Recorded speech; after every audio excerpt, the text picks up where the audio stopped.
Welcome everyone back to Studio Vazquez-Mackay. Another demo that I want to share with you. Today it's going to be about collage and how to integrate collage into your drawing and potentially even paint over top of your collages. Now collage is a little bit of a difficult area because collage is very easy to do poorly, but very difficult to do well. So today I'm going to give you a few tricks and tips and techniques to hopefully guide you a little bit on how to do collage in a way that's going to add to your drawing, but also create sort of an exciting image, and it's not going to feel like just a whole bunch of piece of magazine things cut out on a piece of poster paper like we used to do in junior high school. So let's get started.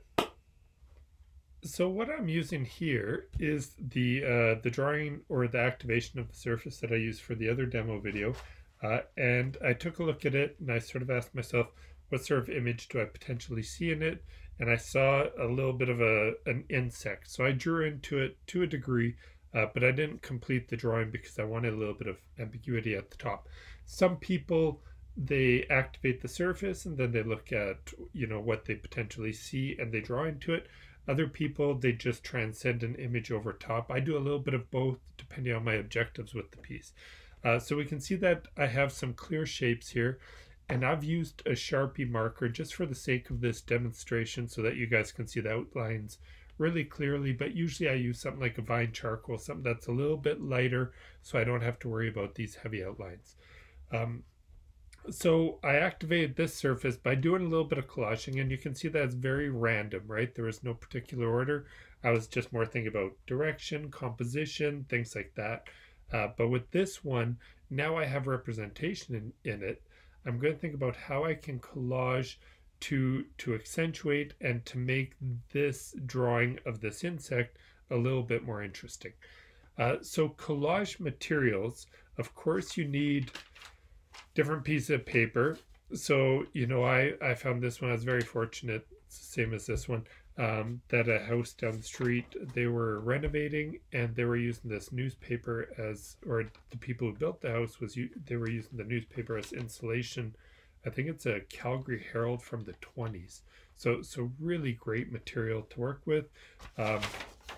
Brown paper bags, just be really careful because we have a logo here and could get yourself in trouble. I'm probably going to get myself in trouble. I don't know. We'll see. Maps, paint swatches, different pieces of paper that have texture. Now this one's sort of a purchase paper, but there's a whole lot of papers that you can find. If you're being gifted something, it might come with some paper. Here's some tissue paper. Really nice. A lot of sort of pattern, and pattern's really good because you can set as sort of a backdrop for something. So as you're going through life, you sort of collect different things, and over the years you start to gain the reputation as a hoarder. So do be careful and make sure that you organize early on so that you don't just come up with piles of stuff that looks like garbage. So paper. Tools, of course, a knife, an X-Acto knife to cut everything with. These X-Acto knives, they're going to wear out pretty quickly. Don't overuse them because you're only going to get maybe 15-20 minutes out of cutting with one of these.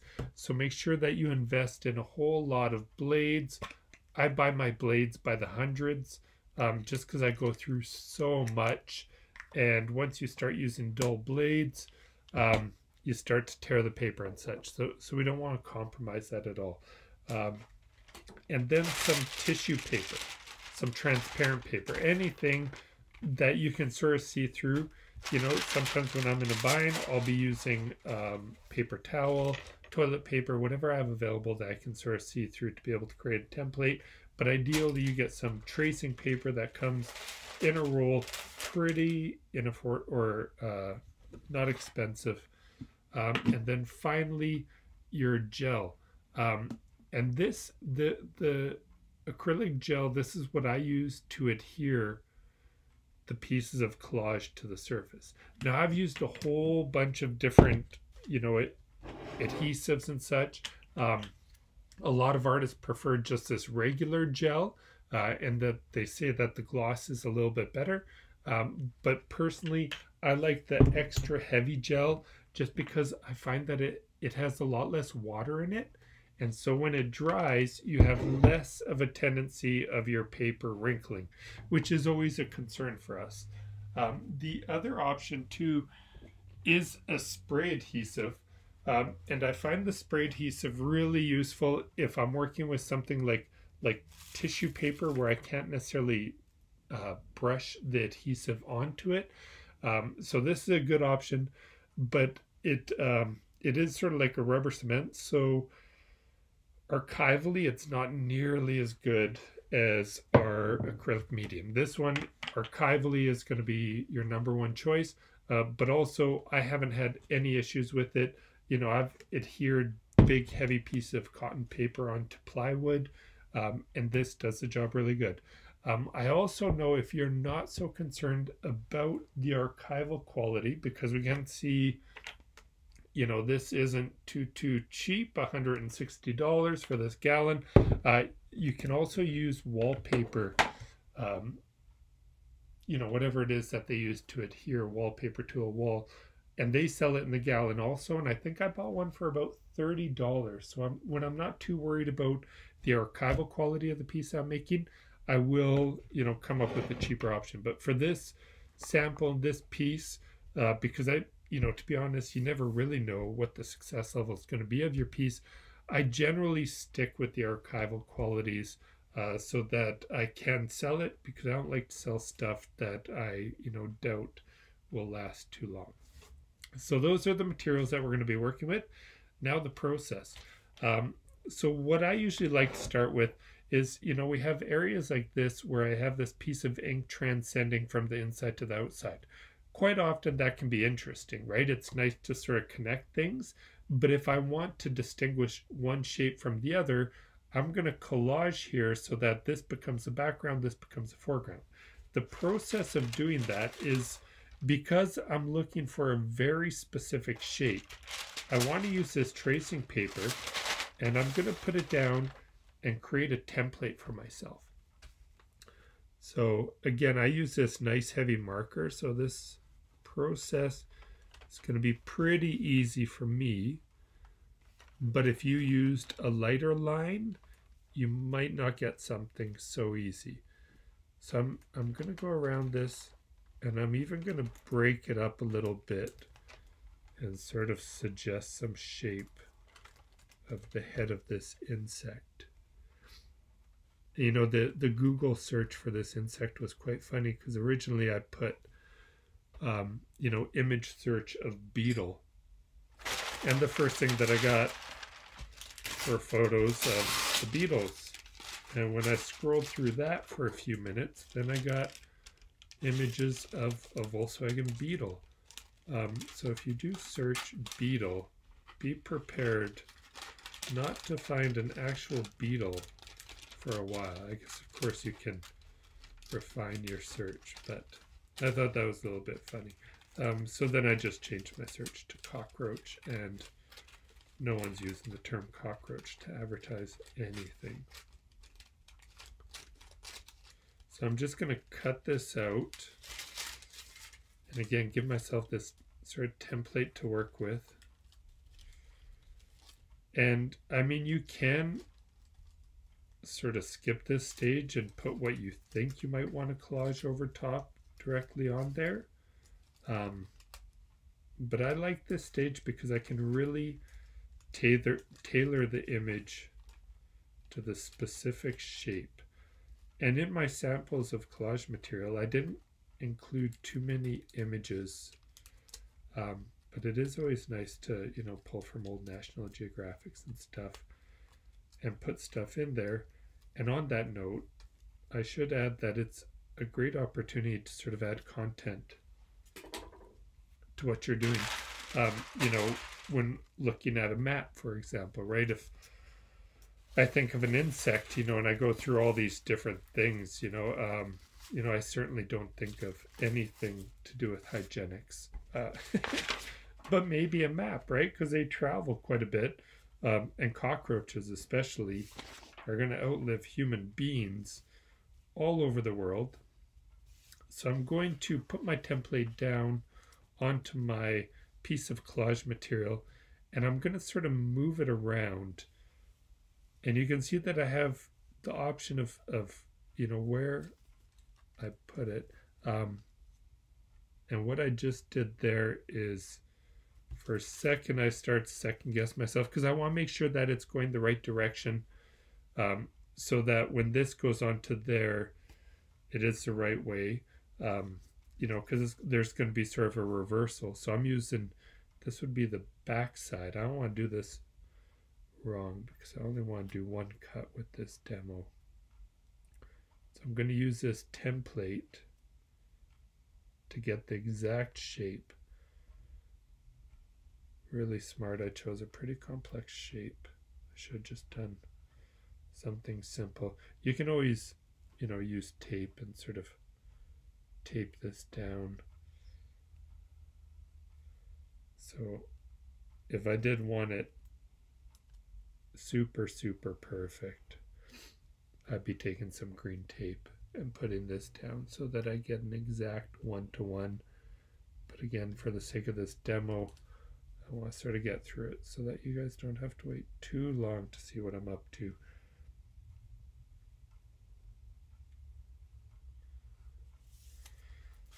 So there I have the outline of my insect's head. So I'm just going to quickly cut it out.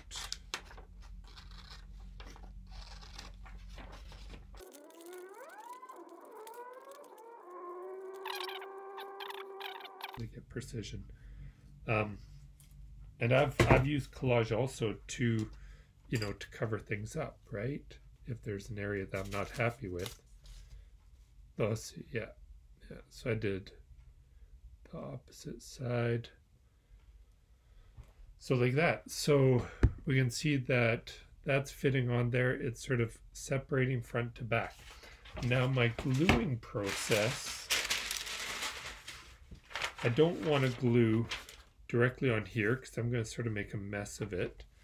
So I want to take this onto a scrap piece of paper, and then just with a brush, I like to use a brush, and I dip it into this heavy gel medium, and you want to get really good coverage. You don't want too much water on your brush because again, the water will make this paper wrinkle quite a bit, hence the heavy gel. And it is a golden product. With acrylic you can get much cheaper products, but I find it's quite a compromise. Golden sort of, they really have good quality products, unlike oil paints where you can find quite a few manufacturers who have good products. With Golden, they're sort of quite a bit better than everyone else. I'm just going to adhere this down, and you can see it's sticking almost instantly. Got a little bit of a fold there. Pull that out. Yeah, so that's down. So we have a map collaged onto the front of our insect.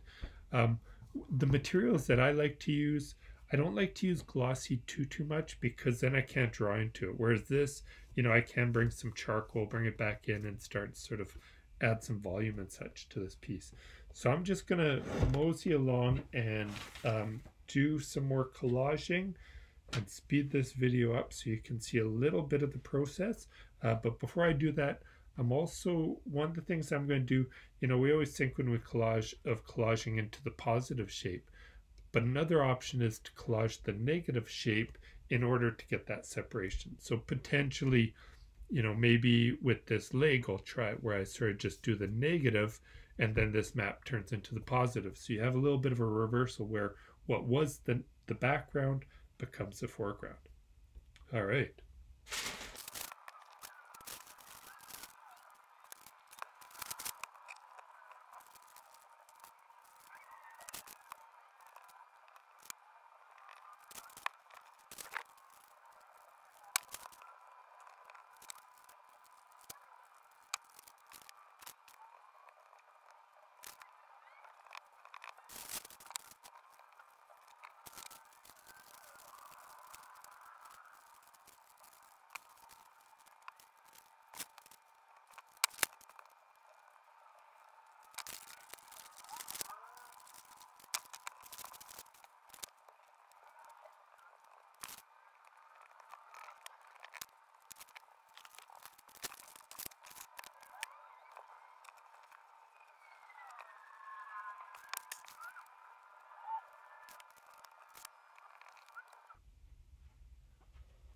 All right, so now I've got some collage stuff down, and with the exception of this piece, nothing's glossy, so I can sort of work into it with charcoal or anything that I want.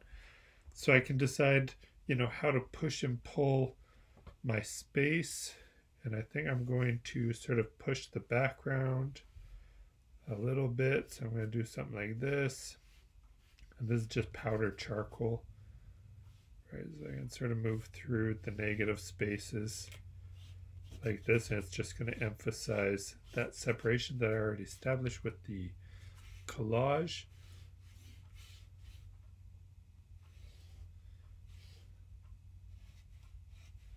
Because that's predominantly light. Right, so I can start sort of play around with the whole thing. I can go in here and get some shadows, have my shadows transcend the different pieces of paper, and that's going to sort of unify everything. Another thing that I can do is, if there's an area of it that I don't like, if there's something that I find is problematic, I can use even more collage to edit it. So I can cover something up with more collage, draw back into it after drawing, do more collage, sort of just keep doing this back and forth thing until I feel like my image has resolved itself. Right now, there's just a whole lot of stuff, so it's still far from ever looking like a completed drawing, but you can see how it's starting to develop some richness and some interest, and potentially even start to create a little bit of a narrative. Once I've done all that process, before I finish tonight, what I would do is I would put a few books on here just to weigh it down so that my paper doesn't wrinkle at all. I'm not using a super good paper. I'm not using a bad paper either, but it's good whenever you get it wet just to do that, so you have an added measure to make sure that you don't wrinkle. With the technique that I'm using, by putting the acrylic medium on a scrap piece of paper and face down, I don't have any edges that still have wet on it. If you do, you can try to use something like a wax paper to put it over top. You will have to sort of peel the wax paper off along the edges, but you can do that rather than putting your book down there and then the book adhering, which is the worst case scenario. So make sure that your edges don't have any wet acrylic on it before you put your weights on it, but make sure that you get your weights down before it has dried underneath there. All right, so thank you for joining me once again. And as per usual, if you have any questions or comments, just please leave them below, and I will see everyone for the next demo.